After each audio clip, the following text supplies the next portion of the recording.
ಮಡಿವಾಳಪ್ಪನ ಚರಿತ್ರೆ ಒಳಗೆ ನೀವೇ ಕೇಳ್ತೀರಲ್ಲ, ಮಡಿವಾಳಪ್ಪನ ಚರಿತ್ರೆ ಒಳಗೆ ಯಾರದೋ ಮನೆಗೆ ಮಡಿವಾಳಪ್ಪನವರು ಹೋಗ್ಯಾರ, ಒಬ್ಬರ ಮನೆಗೆ ಭಿನ್ನಾಯ್ಕೆ ಹೋಗ್ಯಾರ.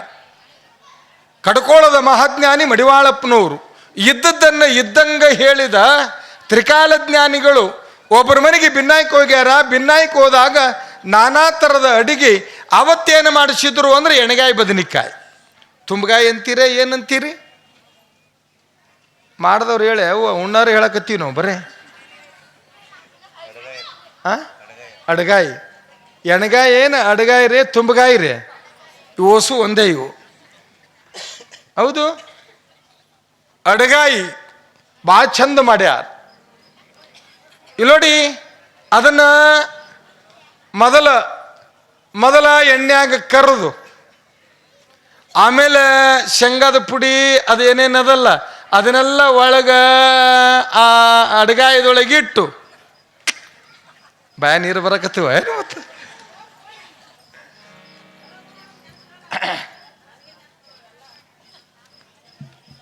ಬದನೆಕಾಯಿ, ಅಡಗಾಯಿ ಬದನೆಕಾಯಿ ಮಾಡ್ಯಾರ.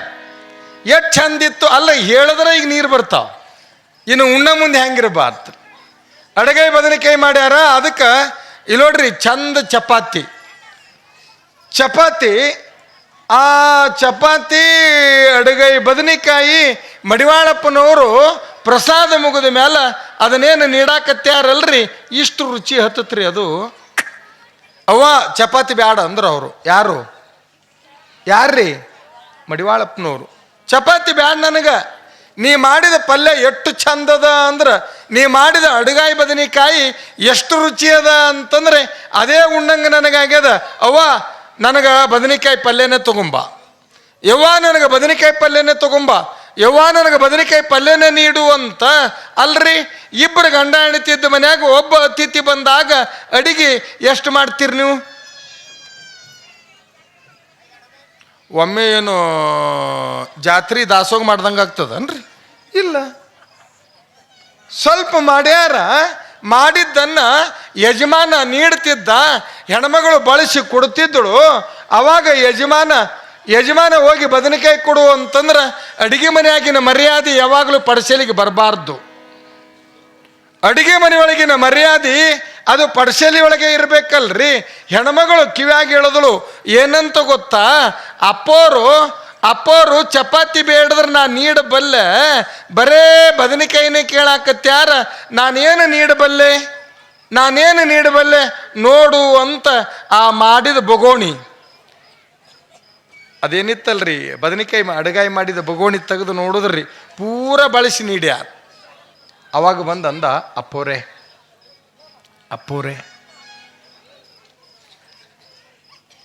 ಶೇಂಗಾದ ಹಿಂಡಿ ಮೊಸರು ನೀಡೋಣ.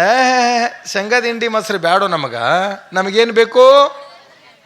ಎಣಗಾಯಿ ಬೇಕು, ಎಣಗಾಯಿ ಬದನೆಕಾಯಿನೇ ಬೇಕು ಅಂತಂದರೆ ಆಗ ಇಲ್ಲೋಡಿ ಕಣ್ತುಂಬ ನೀರು ತಂದು ಗಂಡ ಹೆಂಡತಿ ನಮಸ್ಕಾರ ಮಾಡಿ ಹೇಳಿದ್ರಂತ, ಅಪ್ಪೋರೆ ನೀಡಬೇಕು ಖರೆ, ಆದ್ರೆ ಮಾಡಿದ ಅಡಿಗಾಯಿ ಖಾಲಿ ಆಗ್ಯದ. ಒಂದು ತಾಸಿನ್ಯಾಗ ಮಹಾತ್ಮರು ಬೇಡೀರಿ ಮಾಡಿ ನೀಡ್ತೀವಿ ಅಂತಂದ್ರು. ಬೇಡ, ಮತ್ತೊಮ್ಮೆ ನಿಮ್ಮ ಮನೆಗೆ ನಾವು ಪ್ರಸಾದಕ್ಕೆ ಬರ್ತೀವಿ ಅಂತ ತಿಳಿದು ಹೇಳಿದ್ರು. ಹೇಳಿ ಮಠಕ್ಕೆ ಹೋದ ಮ್ಯಾಲ ತಮ್ಮ ಮನಸ್ಸಿಗೆ ತಾವೇ ಅಂತಾರ. ಏನಂತ? ಭಕ್ತರ ಮನೆಗೆ ಹೋದಾಗ ಇಲ್ಲದ್ದನ್ನು ಬೇಡದಲ್ಲ ಅಂತ ಅವ್ರ ಮನಸ್ಸಿಗೆ ಏನು ಶಿಕ್ಷೆ ಕೊಟ್ಟರು ಅಂತಂದ್ರೆ ತಮ್ಮ ಹೊಲದಾಗ ತಾವೇ ಸ್ವತಃ ಬಾವಿ ತೋಡಿದ್ರಂತ. ಈಗೇನು ಈ ಮಠದ ಎಡಗಡೆ ಮೊನ್ನೆ ರಿಂಗ್ ಹಾಕ್ಯಾರಲ್ರಿ, ಅದು ನೋಡಿರಿ. ಇಲ್ಲಿ ಇದ್ದೂರವ್ರು ಇಲ್ಲಿಯೇ ಊರನ್ನು ನಿಮಗೇನು ಕಡ್ಕೊಳ್ಳೋ ದೂರ ಅದ ನಿಮಗೆ? ಅದೇನು ರಿಂಗ್ ಹಾಕ್ಯಾರ, ಅದು ಮಡಿವಾಳಪ್ಪನವ್ರು ತೆಗೆದು ಬಾವಿ. ಅದು ಅಲ್ಲಿ ಹೋಗಿ ಬಾವಿ ತೋಡ್ತಾರ. ತಾವೇ ಬಾವಿ ತೋಡೋದು, ತಾವೇ ಮಣ್ಣು ತೆಗೆಯೋದು, ನೀರು ಬಿದ್ದ ಮೇಲೆ ಅಪ್ಪೋರು ಬದನಿ ಗಿಡ ಹಚ್ಚಿದ್ರು. ಬದನಿ ಗಿಡ ಹಚ್ಚಿ ಫಲ ಬಂದ ಮೇಲೆ ಸ್ವತಃ ತಾವೇ ಅದಕ್ಕಿಂತ ರುಚಿ ಬದನೆಕಾಯಿ ಅಡಗಾಯಿ ಬದನೆಕಾಯಿ ಅಡಗಾಯಿ ಪಲ್ಯ ಮಾಡಿಕೊಂಡ್ರು. ಅದಕ್ಕೇನು ರೊಟ್ಟಿ ಬ್ಯಾಡ, ಚಪಾತಿ ಬ್ಯಾಡ, ಸಜ್ಜಿ ರೊಟ್ಟಿ ಬ್ಯಾಡ, ಇನ್ನೊಂದು ಬ್ಯಾಡ, ಮುನ್ನೊಂದು ಬ್ಯಾಡ. ಪೂಜೆ ಮುಗಿದ ಮ್ಯಾಲ ಅದನ್ನೆಲ್ಲ ಮುಂದಿಟ್ಕೊಂಡು ಕುಂತರು ಉಂಡಂಗ ತಾವೇನು ಹಿಡ್ಕೊಳಕತ್ತಾರ. ಉಣ್ಣು ಬೇಡಿದ್ದೆಲ್ಲ ಏನು ಉಣ್ಣು ಬೇಡಿದ್ದೆಲ್ಲ